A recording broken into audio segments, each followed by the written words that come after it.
Assalamualaikum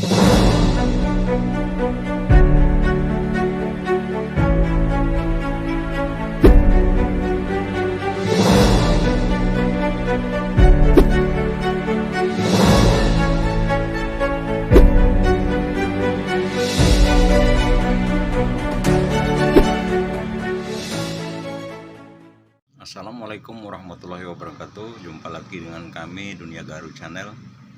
Salam sejahtera tentunya untuk seluruh penggiat gaharu di seluruh Nusantara.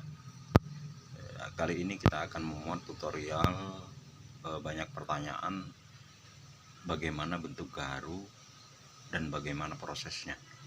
Oke, kita muat ya. Ikuti terus channel kami. Jangan lupa untuk subscribe, like, dan silakan di-share jika perlu. Siapa tahu ada teman-teman yang lain yang membutuhkan pelajaran dari bagaimana cara budidaya gaharu dengan benar dan supaya bisa mencapai sukses di bidang budidaya gaharu. Oke. Perlu diketahui oleh pembudidaya gaharu bahwa gaharu itu seperti apa sih? Teras gaharu itu seperti apa? Ini tunggul yang belum jadi, itu belum ada hitamnya, berarti belum jadi. Itu perlu diketahui. Yang sudah jadi itu yang seperti ini. Ini sudah menjadi kubal gaharu. Ini sudah menjadi resin. Itu coklat kehitaman, itu jenis gaharu tunggul. Itu berarti sudah jadi. Itu yang nanti kita proses. Nah, ini bentuk patahan potongan dahan. Itu sudah jadi juga.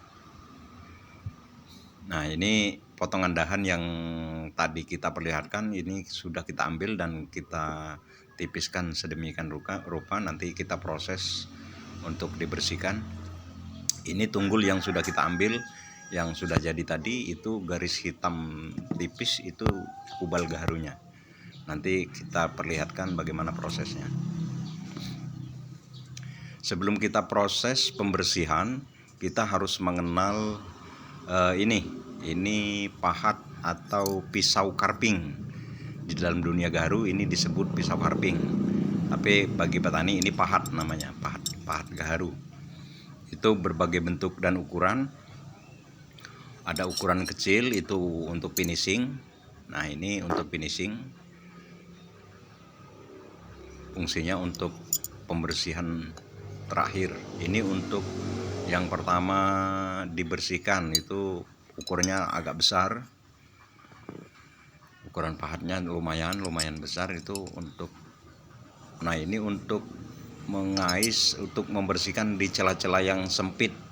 Karena bentuk gaharu itu bermacam-macam. Bagi petani tidak asing lagi saya kira.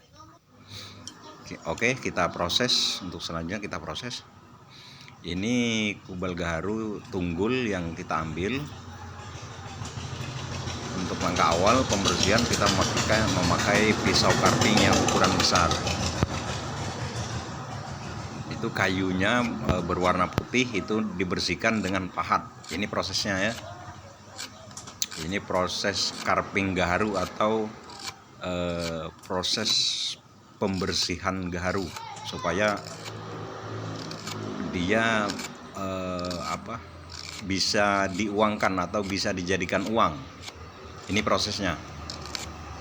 Karena banyak teman-teman yang dibilang penipu oleh petani, karena petani juga petaninya itu bukan pengrajin. Jadi dia tidak tahu bagaimana proses gaharu ini supaya bagaimana proses gaharu ini bisa jadi uang, bisa jadi duit. Prosesnya ini. Jadi, nah ini itu yang hitam itu gaharunya. Nah, itu gaharu yang sudah kelihatan hitam. Nah, ini pakai pahat atau pisau carping yang lebih besar. Kita lanjut ya proses pembersihannya.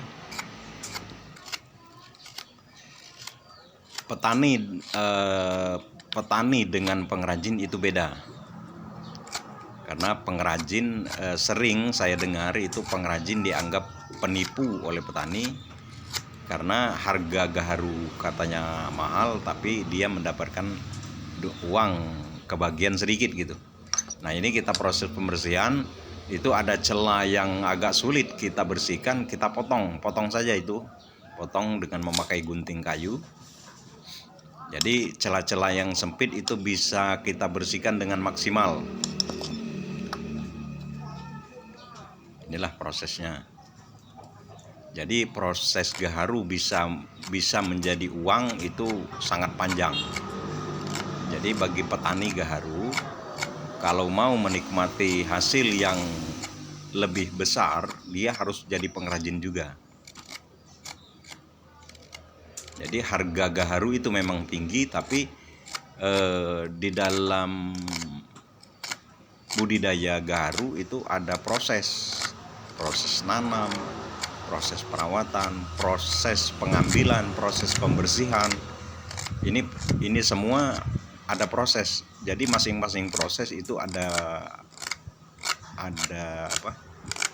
bagian-bagian khusus gitu, hingga bisa jadi uang itu seperti ini.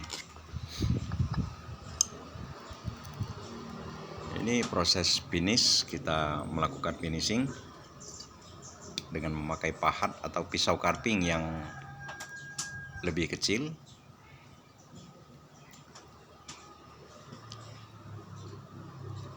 Ini pisau carving yang lebih kecil untuk membersihkan celah-celah yang sulit dijangkau oleh mata pisau. Ini proses finish. Jadi pengrajin perlu diketahui oleh petani gaharu. Kalau ada yang mengatakan pengrajin menipu gitu, itu bukan menipu, tapi karena memang prosesnya seperti ini.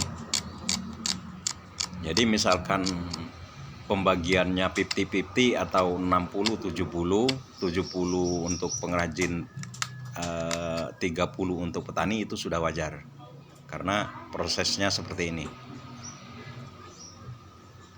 Ini celah sempit yang perlu dibersihkan dengan memakai mata pisau yang lebih kecil supaya bersihnya itu lebih maksimal. Karena harga tergantung kebersihannya juga. Harga kubal gaharu itu tergantung juga pada kebersihan, proses pembersihan yang dilakukan. Kalau kurang bersih, otomatis harganya lebih murah karena akan diproses kembali oleh si pengepul misalnya, atau di pabrik misalnya. Nah, ini sudah bersih, tapi ada bagian busuk yang di atasnya seperti ini. Itu perlu dibersihkan juga supaya yang tersisa hanya kubal gaharu. Nah, sampai berbentuk seperti ini. Ya, bentuknya tipis. Kalau gaharu itu pastinya tipis, nggak begitu tebal, kecuali yang sudah jadi super king. Kalau sudah jadi super king, otomatis ya semuanya kubal gaharu gitu. Harganya pun lebih wah gitu. Inilah prosesnya. Saya kira itu ya untuk langkah awal, untuk tahap pengenalan. Karena banyak petani yang menanyakan bagaimana sih bentuk gaharu, yang mana gaharu, dan bagaimana proses untuk menjadikannya uang. Nah, prosesnya seperti ini. Inilah prosesnya, panjang. Emang uangnya lumayan besar, tapi prosesnya juga lumayan rumit. Tapi inilah peluang tenaga kerja, peluang bercocok tanam, peluang ekonomi bagi masyarakat yang punya lahan, bagi orang-orang yang punya lahan. Inilah prosesnya. Nah, ini sudah bersih total. Oke, saya kira demikian ya. Itulah untuk sementara. Wassalamualaikum warahmatullahi wabarakatuh.